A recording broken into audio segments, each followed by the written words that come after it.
প্রভাব কতদূর বিস্তৃত হবে এবং কত দীর্ঘ হবে সেটা এই মুহূর্তে অনুমান করাটা মুশকিল আমার মনে হয়। কারণ বিভিন্ন অ্যানালিসিস দেখছিলাম বিভিন্ন ইন্টারন্যাশনাল মিডিয়াতে, তারা বলছে যে জেরুজালেম থেকে লন্ডন, অটোয়া থেকে একেবারে অস্ট্রেলিয়া পর্যন্ত পৃথিবীর বিভিন্ন দেশের নেতাদের ক্যালকুলেশন চেঞ্জ হয়ে গেছে ট্রাম্প জেতার পরে।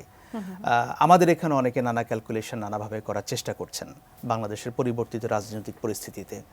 এটা হচ্ছে একটা বিষয়। এবং শুধু দূর দেশগুলো নয়, আমেরিকার যারা প্রতিবেশী কানাডা, সেখানেও একটা ইম্প্যাক্ট তৈরি করবে এরকম একটা কথা অনেকেই বলছেন।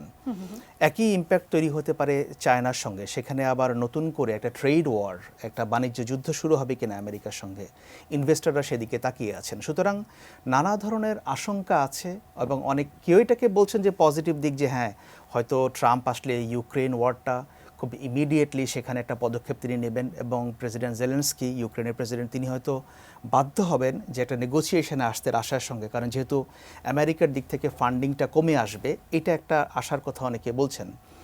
কিন্তু আপনি যদি অন্যদিকে দেখেন, আমেরিকার ভেতরকার রাজনীতিও কিন্তু নানাভাবে এটা নিয়ে টেন্সড বা এক ধরনের উত্তেজনা আছে। যেমন আমি কিছুক্ষণ আগে একটা নিউজ দেখছিলাম যে প্রেসিডেন্ট বাইডেন, আউটগোয়িং প্রেসিডেন্ট, তিনি একটা সিদ্ধান্ত দিয়েছেন, সেটা হচ্ছে কোভিড চলাকালীন আমেরিকায় যে কোভিড কমিটি ছিল, তার যে প্রধান, আমেরিকার one of the top scientist Anthony Fauci, ওনাকে একটা প্রিএমটিভ একটা প্যারাডন, একটা ক্ষমা তিনি ঘোষণা করেছে, যাতে তার বিরুদ্ধে যাতে করে ডোনাল্ড ট্রাম্প প্রেসিডেন্ট হওয়ার পরে, শপথ নেওয়ার পরে কোনো রকম ব্যবস্থা না নিতে পারেন। কারণ আপনি জানেন যে কোভিড নিয়ে কিন্তু ডোনাল্ড ট্রাম্পের নানা রকম প্রশ্ন, তার নানা রকমের অনেকে বলেন গোয়ার্তমি, এগুলো ছিল।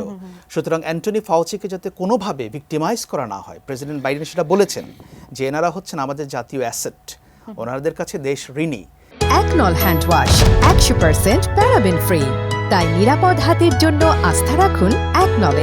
একই সঙ্গে এর আগে ট্রাম্প নির্বাচনে পরাজিত হওয়ার পর ক্যাপিটল হিলে যে হামলা হয়েছিল, সেটাকে তদন্ত করার জন্য যে কমিটি গঠন করা হয়েছিল, সেই কমিটি মেম্বার যারা ছিলেন তাদেরকেও আউটগোয়িং প্রেসিডেন্ট জো বাইডেন তিনি একটা পার্ডন দিয়ে একটা ডিক্রি জারি করেছেন এবং বলছেন যে এদের বিরুদ্ধে যেন কোনো ধরনের প্রতিহিংসামূলক কোনো কিছু না করা হয়। সুতরাং এটা কিন্তু শুধু বিশ্বের বিভিন্ন জায়গায় নয়, আমেরিকার অভ্যন্তরীণ রাজনীতিতেও ট্রাম্পের এই আশাকে নিয়ে এক ধরনের টেনশন আছে।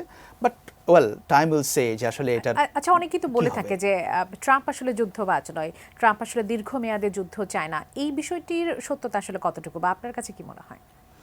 এটার অনেকেই সেটা মনে করেন। যেমন আমরা দেখেছি যে এর আগে প্রেসিডেন্ট ট্রাম্প যখন ছিলেন, তখন আফগানিস্তান থেকে যে আমেরিকান সৈন্য প্রত্যাহারের বিষয়টা কিন্তু ট্রাম্পের সময় চূড়ান্ত হয়েছিল।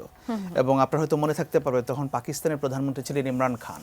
ইমরান খান যখন হোয়াইট হাউসে গিয়ে ট্রাম্পের সঙ্গে ওভাল অফিসে সেখানে বৈঠক করলেন, এরপর ট্রাম্প কিন্তু বললেন যে আমেরিকা খুব দ্রুত আফগানিস্তান থেকে প্রত্যাহার করবে তাদের সৈন্যদের, যেটা বাইডেন আসার পরে সেটা বাস্তবায়ন করা হয়েছে। এবং আপনি দেখবেন যে যখন সিরিয়াতে আমেরিকা সেভাবে রাশিয়ার এগেইনস্টে খুব বেশি যুদ্ধে তারা যায়নি, সিরিয়াতে ট্রাম্প থাকা অবস্থা কয়েকবার ক্ষেপণাস্ত্র হামলা হয়েছিল, মিসাইল স্ট্রাইক হয়েছিল, সেগুলো খুব টার্গেটেড। এবং ট্রাম্প খুব সচেতন ছিলেন যে রাশিয়ার সঙ্গে যাতে কোনো রকমের বিরোধপূর্ণ পরিবেশ বা পরিস্থিতি সিরিয়াতে তৈরি না হয়। এরকম বিভিন্ন জায়গায়, এমনকি ইরাক থেকে সৈন্য প্রত্যাহারের যে ব্যাপারটা ছিল, সেখানেও কিন্তু ট্রাম্প চেয়েছিলেন যে না, কেন এত তৈরি হবে, আমরা কেন এত পয়সা খরচ করব। একই সঙ্গে নেটোতে তিনি বলেছেন যে নেটো যে পয়সা দেয়, এই পয়সা দিয়ে নেটো হবে না, আমরা এত টাকা দিতে পারবো না, সো তোমাদেরকে দিতে হবে। সো ট্রাম্প যে সমস্ত জায়গায় আমেরিকার সামরিক যে ইনভলভমেন্টগুলো আছে, সেখানে আমরা অতীতে দেখেছিলাম কিছু জায়গায় তারা সরে এসছে, যেটা পরবর্তীতে প্রেসিডেন্ট বাইডেন তিনি যখন প্রেসিডেন্ট নির্বাচিত হয়েছিলেন, তিনি তখন বলেছিলেন তখন যে আমেরিকা ইজ ব্যাক।